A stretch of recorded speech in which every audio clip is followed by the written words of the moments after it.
Hello, freak bitches. You know? So, I mean, I don't mean to just jump right into this, but it kind of freaked me out that you have involvement in pro wrestling. Do you own the NWA? Yeah, I bought the National Wrestling Alliance, the oldest brand in the world. I was working for TNA, I was president for a hot second, then I got fired. And you were president of TNA? Yeah, that's a crazy story. I don't know how much you want to get into that. Get into it. Well, Dixie Carter owned TNA. I knew her through the years. I used to go to shows and stuff like that. And at some point they approached me about investing. I said no. Then they offered me a job. I started working for the company. Then they started having money problems. I started putting money in. And through the contrivance of all that, then I started getting more power in the company and putting in more money. So then it became like, well, if I'm going to put in all this money and I'm going to have all this power, I want to run the show. They basically said that was cool. And then the minute I had the spot, it was like Game of Thrones. They all started to kind of kill me off. And then, wrestling's weird because you have this weird mix of reality and fantasy, and it's hard sometimes to know where one thing, and the fans get into both the behind the scenes and the fantasy, so no one's quite sure sometimes where the blur is.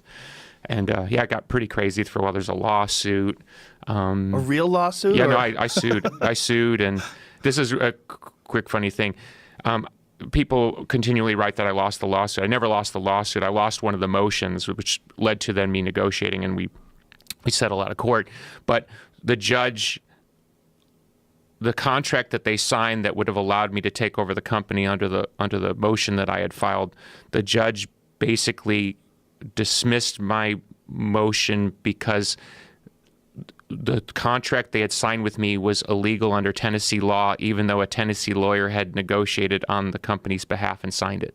Whoa.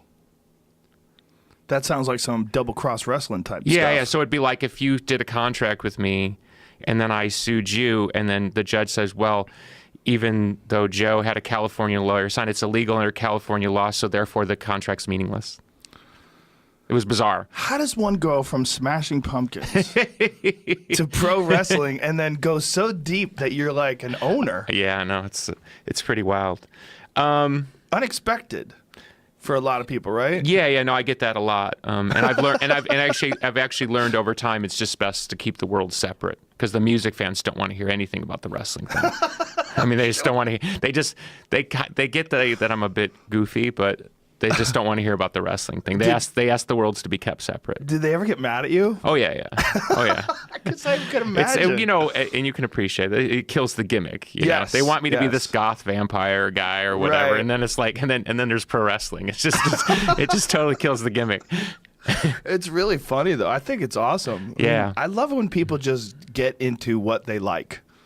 Well, that's something I appreciate about you. You know what I mean? Like I've watched where you guys go deep dives on MMA and other things. It's like, I think it's cool to have multiple interests. It's the Renaissance man thing. Yeah, well, I think for some reason people shy away from that because they think folks are going to be confused. I don't care. Yeah, good for you. That's really care, awesome. Yeah. No, growing up in Chicago, there was a really rich wrestling history in Chicago growing up. And my great-grandmother watched wrestling. I mean, it was like I grew up at 4 years old, I'm watching Dick the Bruiser on television. Right. And this is also the era of hockey fights and roller derby. Oh, roller derby. So we'd watch hockey, pro wrestling. It was in the family. Yeah. And then later I found out that my other great-grandmother also watched wrestling. So both sides of the family, both great-grandmothers watching wrestling. So it's just in the blood. I guess we like the carny of it all. Well, I'm always amazed that roller derby never made like a serious comeback. They tried. They kind of did the tattooed girls doing roller derby, hipstery type of thing. It had a moment there. Well, I know I had a friend who was into it, and she, was that type. And I thought, well, that seems like something that would catch on today. Yeah, they transitioned from like roller derby to Suicide Girls. Yeah. Right? It was you got to get a little hotter to be a suicide exactly. girl. You can be thick and be a roller derby girl. You could eat all the carbs you like. But the roller derby back in the day was huge. Yeah. I mean, they were doing like packed arenas and stuff. That's crazy. Well, it's fun to watch. It's pretty wild. Yeah. When you see them go after each other and skating around, it's pretty aggressive. It's fun. It's like racing plus fighting and hip checking each other. It's early days memory, but I remember thinking, there's something sort of hot about the whole thing. Like, yes. I think, especially in Chicago, the women's roller derby was bigger than the men's. So that says something. Yeah, I didn't even know there was men's roller derby. Like, thinking of men's roller derby, I'm completely drawing a blank. It's just, I always associate it with, like, tough women. Yeah. That's what I'm saying. I think the women's thing actually had some sort of staying power, where the men's, I think, it didn't have the same allure, maybe? Yeah, I guess. You're my age. You remember Killer Kowalski? Of course, yeah. Yeah. I remember watching that when I was a kid in Boston, watching it on regular TV, you know, that...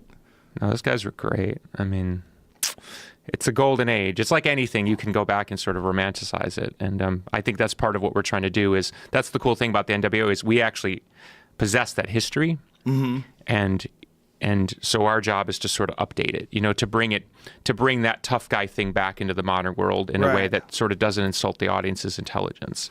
So the NWA, is that older than the WWE? Yeah. 1948 really? Is the NWA. Whoa. Yeah.